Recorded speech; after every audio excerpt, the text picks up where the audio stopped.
안녕하세요. 투자하는 아재입니다. 오늘은 재무제표 행간을 읽어라 3편 재무상태표 분석하기에 대해서 이야기해 보도록 하겠습니다. 시작에 앞서 구독과 좋아요, 알림 설정은 사랑입니다. 저의 견해가 들어가 있고요. 비교나 이런 부분들이 조금 다를 수 있다는 점 이해해 주시기 바라고요. 기업이 경영에 필요한 자금을 조달하는 방법을 크게 세 가지가 있습니다. 자본금이 있고요. 그리고 주주의 투자금을 받는 경우, 그리고 외부 차입, 부채를 일으키는 거죠. 주주의 투자금은 유성증자 같은 그런 부분들이 될 것입니다. 이렇듯 재무상태표는 기업의 자금이 어떻게 조달되는지, 조달한 자금은 어디에 어떻게 사용되고 있고 얼마나 사용하고 있는지 이러한 부분들을 알려주는 것을 재무상태표라고 합니다. 1편에서도 얘기했다시피 자산은 자본 플러스 부채가 됩니다. 기본적으로 부채는 약간 부정적인 의미가 있지만 기업에 있어서 부채를 일으키지 않고 운영을 한다는 것은 사실상 효율적인 운영을 한다고 볼 수가 없기 때문에 자산은 자본 플러스 부채라는 개념을 우리는 기본적으로 가지고 가야 합니다. 요거는 여러분들이 다들 아시는 삼성전자의 22년 기말 재무상태표입니다. 유동자산에서 현금성 및 현금성 자산 49조, 보다 10조 이상 늘었죠. 경기가 불황이다 이렇게 해도 사실상은 전년 대비해서 매출액도 많이 올랐고 현금성 자산도 가지고 있습니다.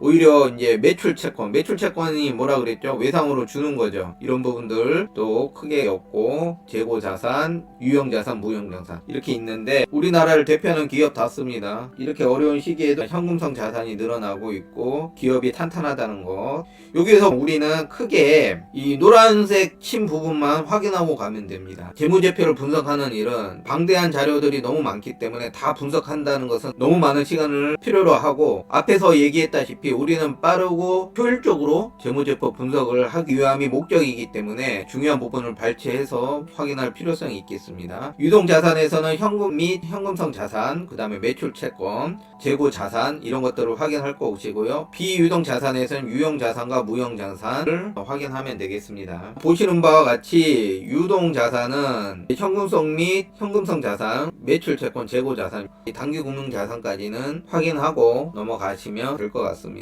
일반적으로 이 현금 및 현금성 자산은 기업의 매출액의 7에서 15% 정도가 적당하다고 합니다. 매출채권이 무엇이냐? 매출채권은 말 그대로 외상으로 주는 돈입니다. 기업이 매출이 증가하면 매출채권도 조금은 증가하는 것이 자연스러운 일이고요. 특히 수주를 바탕으로 하는 조선, 설비, 반도체, 장비 경우는 매출채권의 회수 여부에 따라 결산 실적의 변동이 굉장히 심합니다. 수주를 바탕으로 하는 기업들이 매출채권이 크게 증가했다. 이 매출채권을 어떻게 회수하는지에 대해서 우리는 알아봐야 됩니다. 매출을 유지하기 위해서 무리하게 매출채권을 줄 수도 있다는 것을 의심해 봐야 되는 것이지요. 만약에 회수가 되지 않으면 결국엔 비용으로 대손삼각비로 잡히게 되기 때문에 경영 실적의 악화의 요인이 될 수 있습니다. 다음에 재고자산은 규모가 커지면 매출도 재고자산도 증가하게 되는 건 당연한 일입니다. 매출이 증가하지 않은 상황에서 재고자산이 갑자기 늘었다. 그러면 그 원인이 무엇인지 IR 담당자한테 확인을 해봐야 됩니다. 반대로 재고자산이 너무 적은 기업도 문제가 됩니다. 너무 많아도 문제지만 너무 적어도 문제입니다. 전에도 얘기했다시피 조화와 균형이 중요합니다. 최근에 포켓몬빵 그리고 불닭볶음면 품절이 나서 구매하기가 굉장히 어려울 때가 있었죠. 사실상 팔 수도 있음에도 못 파는 부분들을 기업에서는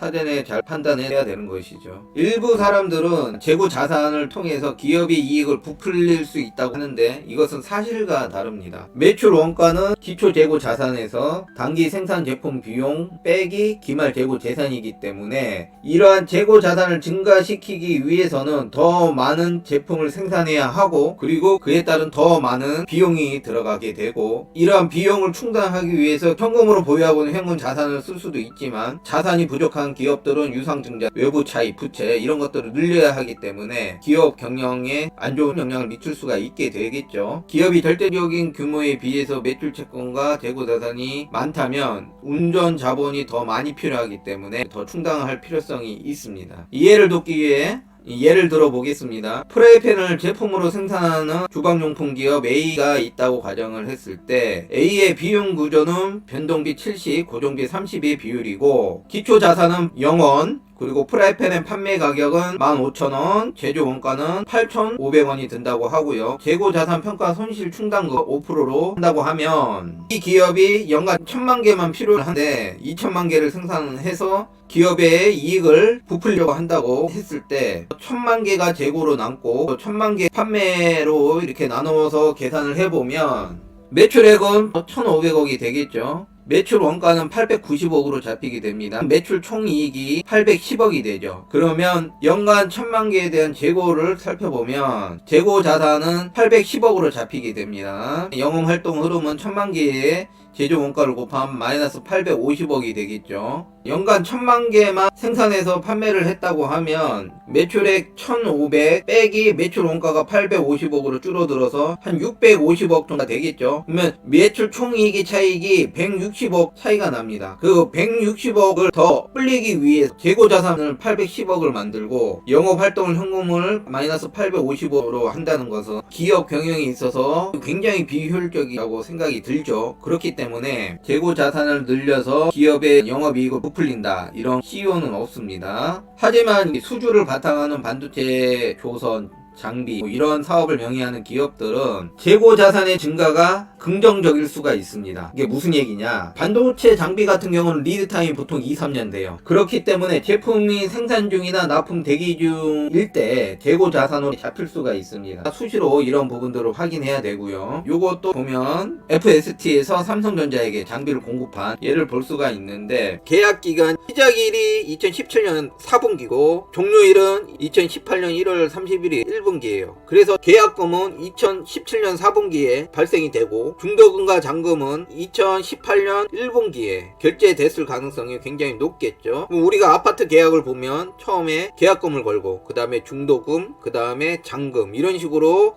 매매가 체결되는 그런 논리라고 생각하시면 됩니다. 수주에 따른 재고 자산이 증가할 수 있기 때문에 확인해야 봐야 된다. 그리고 지금과 같은 경기 불황기, 반도체 침체기 때는 원래 계획했던 것을 장비 유입이나 이런 것들 미루는 경우가 굉장히 많아요. 장비를 만들었는데 납품하지 못해서 재고 자산으로 잡히는 경우, 특히 기업들의 재무제표상 건실한지, 현금 흐름, 부채 이런 부분들을 확인을 잘 해야 됩니다. 납품이 지연돼서 재고 자산이 증가되고 매출은 묶여있고 현금 흐름이 이제 정체되는 어려운 시기를 잘 견딜 수 있느냐를 확인해야 되죠. 다음으로 비유동 자산을 파악하도록 하겠습니다. 이제 유용 자산과 무형 자산 두 가지만 보면 되는데, 그렇다면 유용 자산은 뭘까요? 말 그대로 형태가 있는 거예요. 토지, 건물, 기계장치, 차량, 기업의 제품 이런 것들을 통틀어서 형태가 있는 유형 자산을 말합니다. 제조업의 같은 경우 유형 자산이 매출을 일으키는 힘이 되기 때문에 근간이 되는 거죠. 기업이 어려울 때 유형 자산을 기반으로 해서 부채를 일으킬 수도 있기 때문에 담보대출이죠.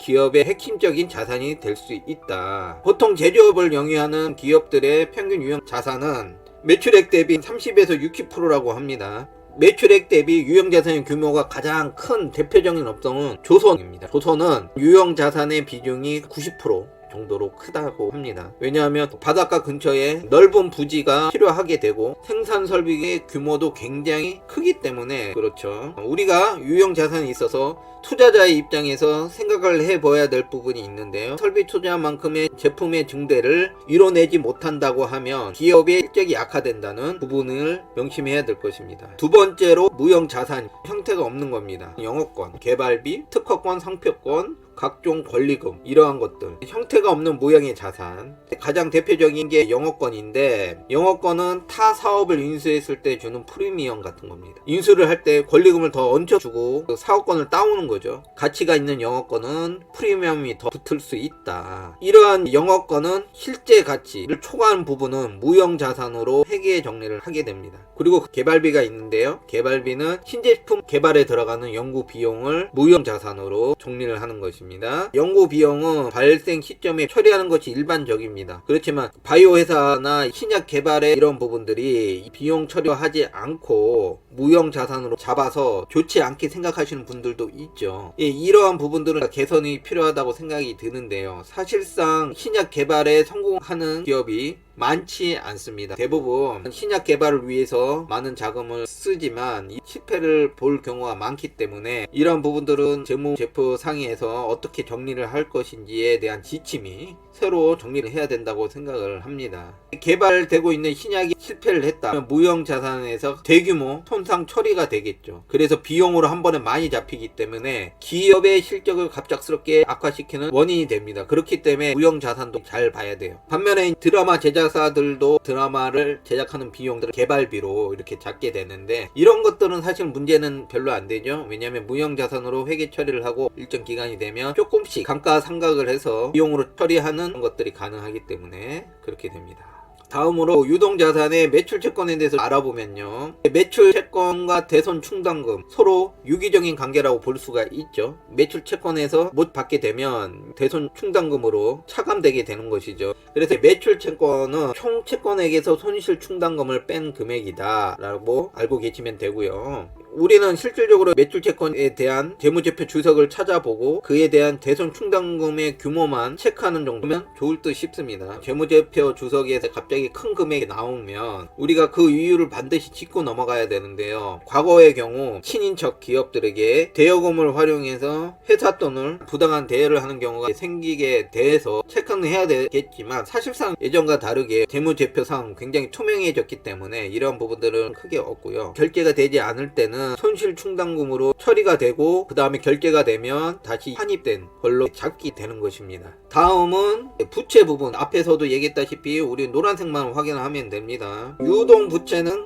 매입채무 및 기타 채무, 단기 차입금, 기타 유동부채 이렇게 되어 있습니다. 그리고 비유동부채는 장기 차입금 요 정도만 확인을 하면 되는데요. 여기서 매입채무는 매출채권이랑 반대되는 거죠. 외상으로 사오는 겁니다. 보통 어떠한 것을 제조하는 기업인 경우는 원재료를 외상으로 사오는 경우가 굉장히 많죠. 이런 경우 원재료를 매입채무로 잡는 경우가 많습니다. 이러한 매입채무나 매출채권의 비율은 기업과 기업 간의 거래 B2B에 있어서 이 기업의 산업에 대한 위치 정도를 파악하는 중요한 지표가 되고 있습니다. 매출채권이 많고 매입채무가 적다면 그 기업은 그 업종에서 신뢰를 받고 있지 않다고 하는 거예요. 기업이 부실하다고 느끼거나 아니면 믿을 수 없다고, 신용도가 떨어져 있어서 외상으로 주려고 하진 않고 다 받으려고 하는 경우가 되겠죠. 일부 사회적 책임감이 있는 모범적인 대기업의 경우는 매입 채무가 상대적으로 적고 매출채권 대금 결제는 많이 해주는 경우도 있습니다.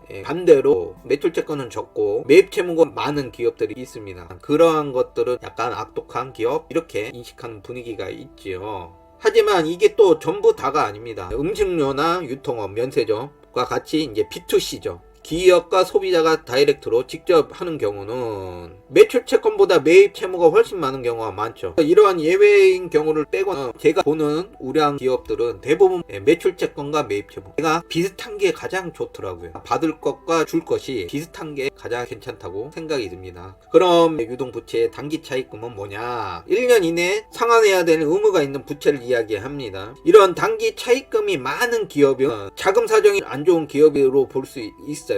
특히 유동성 장기 부채가 갑자기 큰 규모로 늘어나는 그런 경우 원인을 파악을 해야 된다는 거예요. 유동성 장기 부채가 1년 미만으로 줄어들게 되면 이게 단기 차입금으로 변하게 됩니다. 단기성 부채가 되는 것이죠. 보통 기업들은 유상증자보다는 일반적으로 은행이나 이런 데서 부채를 일으켜서 자본으로 활용을 하려고 하죠. 일반적으로 은행들의 메커니즘은 낮은 이자를 주고 개인들로부터 예금을 저축하게 만듭니다. 자금을 모아서 고금리로 장기간 회사들한테 제출을 해주려고 하는 이러한 메커니즘을 갖고 있는데요. 은행의 입장에서도 되도록이면 연장해서 이자를 계속 받아내고 싶어 하는 겁니다. 하지만 이 기업이 자금 상황이 별로 좋지 않다고 했을 때는 원금까지 회수를 하려고 하겠죠. 그렇기 때문에 투자하는 기업의 유동성 장기 부채가 생기면 왜 생겼고 어떻게 분할해서 상환할 계획인지 IR 담당자한테 확인을 해야 하는 것이지요. 만약에 정상적으로 대출금의 일부는 상환하고 나머지는 재계약 만기를 연장해서 그렇게 이제 갚아 나가겠다 하는 회사라고 하면 영업 활동 흐름이 원활하다고 판단이 될 수 있지만 만기 연장을 해주지 않았을 때는 유상증자밖에 없죠. 여기는 안 나와 있지만 아까 말씀드렸다시피 선수금이란 부분이 있어요. 계약금조로 미리 주는 것이다. 일반적으로 그렇기 때문에 선수금이 많다는 것은 그만큼 납품 계약이 많다고 생각해 볼 수 있고요. 그렇기 때문에 매출이 긍정적이다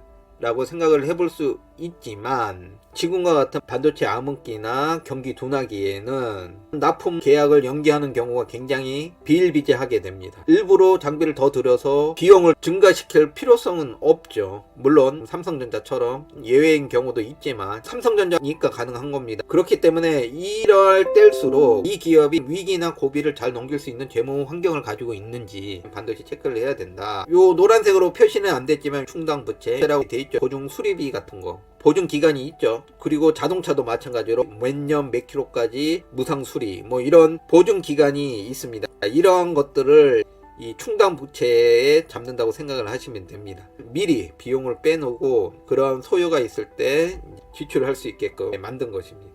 이제 비유동 부채인 경우는 장기 차입금은 자금의 상환 의무가 1년 이상인 장기 부채로 사채, 장기 차입금, 뭐 기타 비유동 부채 이런 식으로 나눠지는데 이러한 부채들은 단순하게 규모만을 볼 것이 아니라 이자가 발생되는 부채, 이자가 발생되지 않는 부채 이렇게 나눠서 판단을 해봐야 됩니다. 이자가 많은 부채가 많다면 기업의 경영에 더 부담이 되겠죠. 현금 흐름이 양호한 건실한 기업들은 대규모로 설비 투자나 캐펙스 확장 이런 것들을 하지 않은 이상은 매년 이익을 내서 부채를 조금씩 상환해 나가기 때문에 단기 부채와 장기 부채가 지속적으로 감소가 됩니다. 다음으로 자본과 자본잉여금입니다.